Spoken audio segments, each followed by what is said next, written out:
Hello guys. तो आज हम लोग डिस्कस करेंगे कि सर्जरी को कैसे पढ़ना है, क्योंकि सर्जरी बहुत इंपॉर्टेंट सब्जेक्ट है। तो मुझे लगा कि इस पे वीडियो बनानी चाहिए और बहुत लोग बोल भी रहे थे। तो सर कैसे पढ़ना है वो जानने के लिए आपको सबसे पहले पता होना चाहिए कि कौन से टॉपिक्स इम्पॉर्टेंट है और कौन से नहीं।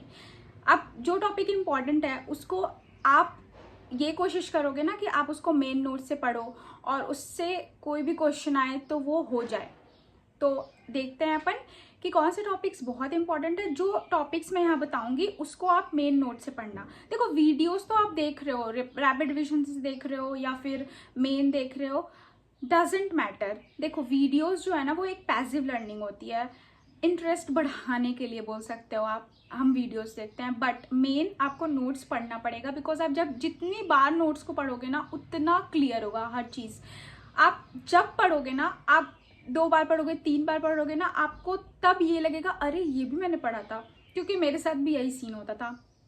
और तब आप न्यूमोनिक्स खुद से बनाओगे। जब आप बार बार पढ़ोगे आपको लगेगा यार ये तो याद ही नहीं हो रहा है, तो आप न्यूमोनिक्स बनाओगे। तो इसलिए नोट्स पढ़ना बहुत ज़रूरी है। तो चलिए टाइम वेस्ट नहीं करते हैं और स्टार्ट करते हैं कि सर्जरी में क्या क्या इंपॉर्टेंट है और आपको क्या पढ़ना चाहिए। तो सबसे पहले जो है, मेरे हिसाब से पहले जो बहुत इंपॉर्टेंट है दैट इज चाइल्ड सर्जरी। जो पीडियाट्रिक सर्जरी है ना उससे नहीं भी तो ना 2-3 क्वेश्चंस आते ही हैं। 3 क्वेश्चंस आप मान लो कि वो आते ही हैं कहीं ना कहीं से।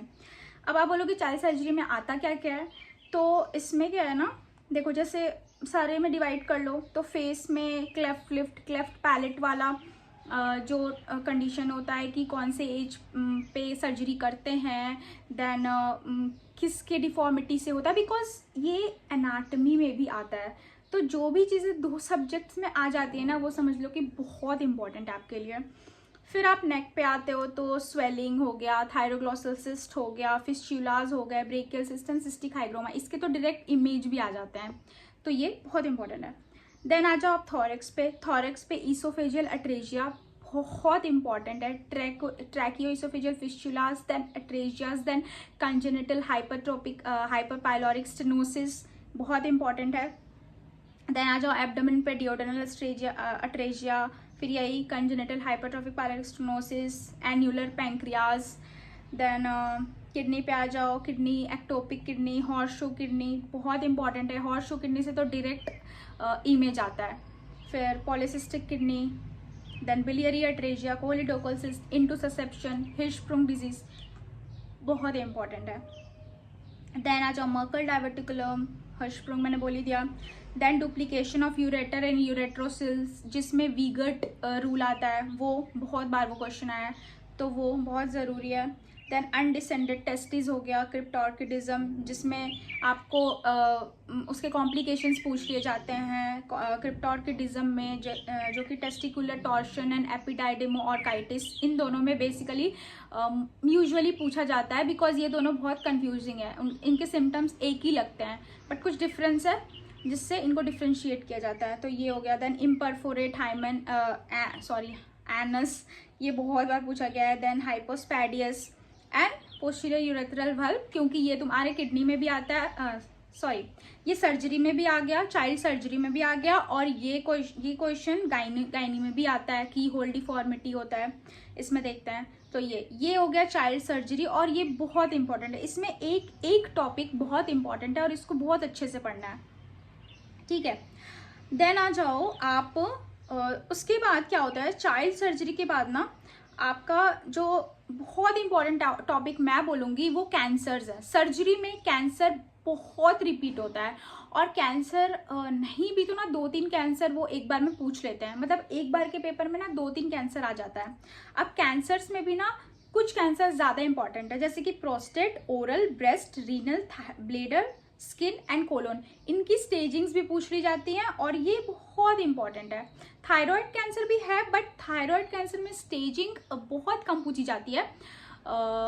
उसमें थायराइड में वो सिस्ट वगैरह, देन उसके सिम्टम्स पूछ लिए जाते हैं, क्रायल्स, साइंग एंड वो सब, ये ज़्यादा इंपॉर्टेंट है। बट इसमें ना ये प्रोस्टेट और ये सब में ना स्टेजिंग भी पूछी जाती है, और ये कैंसर सब बहुत मोस्ट इंपॉर्टेंट बोलोगे ना वो है। तो ये आपको बहुत अच्छे से पढ़ना है। फिर आ जाओ ट्रॉमा।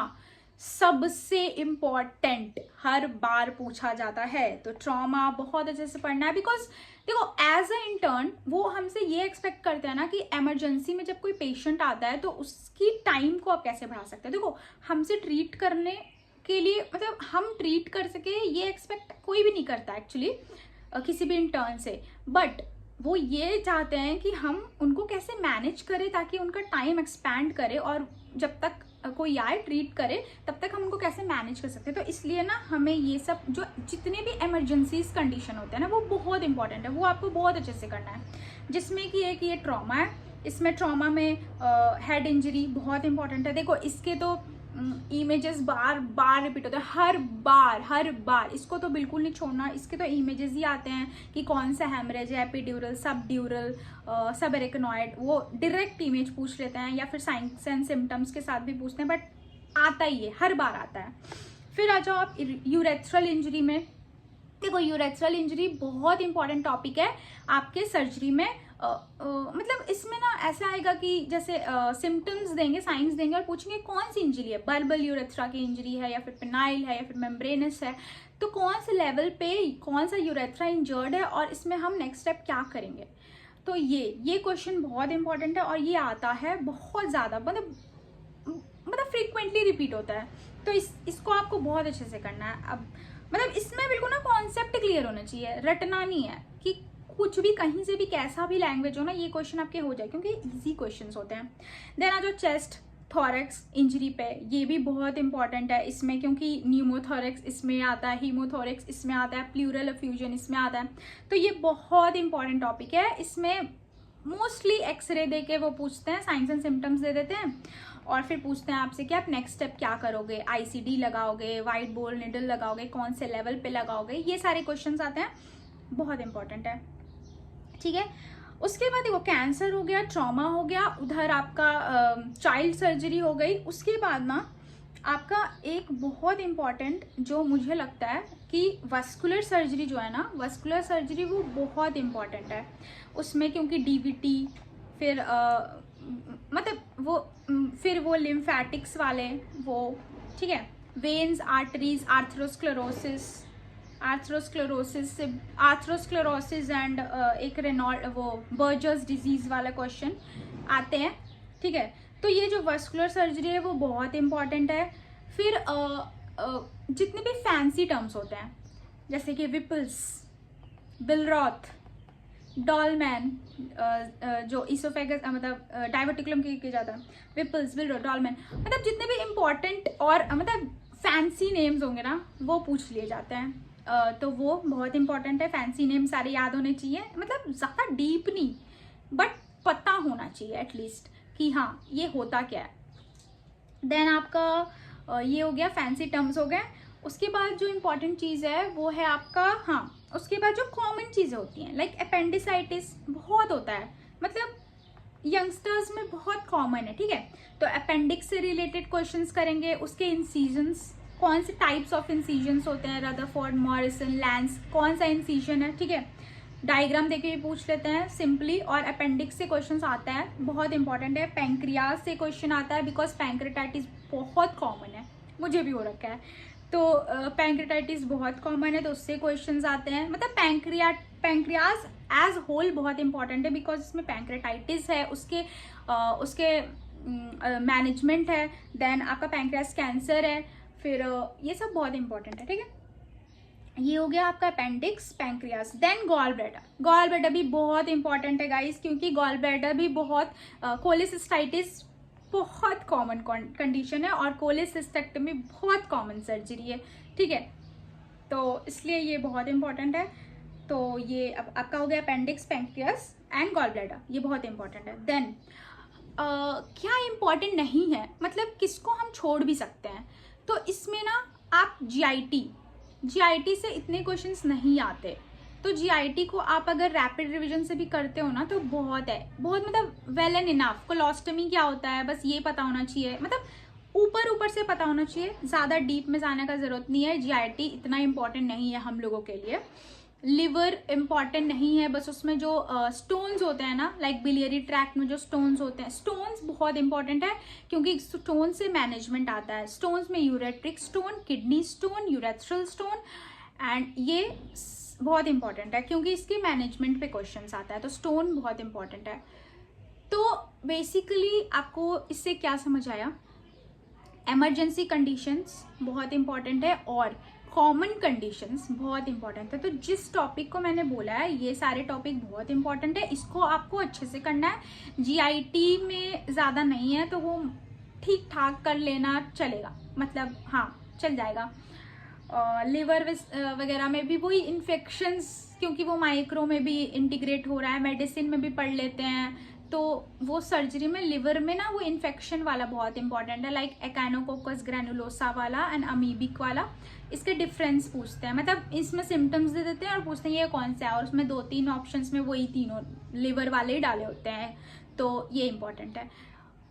बाकी बस ये इंपॉर्टेंट चीज़ें मैंने बता दी, और इसको ऐसे सर्जरी को आप इसी तरीके से अप्रोच करो। देखो सब कुछ पढ़ना ज़रूरी नहीं है, इम्पॉर्टेंट ये है कि जो चीज़ें बार बार आ रही हैं और जो सब सही करेंगे वो आप गलत नहीं कर सकते, वो आपको भी सही करना है, तो वो आप अच्छे से पढ़ोगे, उसको आपको नोट से अच्छे से पढ़ना है, याद होना चाहिए सब कुछ। जीसीएस बहुत इंपॉर्टेंट है, जीसीएस तो पता ही होना चाहिए। सारी क्लासिफिकेशंस, सारे नेमिंग्स याद नहीं होने चाहिए, बट कुछ इम्पॉर्टेंट है वो याद होने चाहिए, तो उसमें जीसीएस आता है, वो बहुत इंपॉर्टेंट है। क्यू सोफा स्कोर बहुत इंपॉर्टेंट है, ये दोनों तो अट मोस्ट इम्पॉर्टेंट बोलते हैं ना, वो है।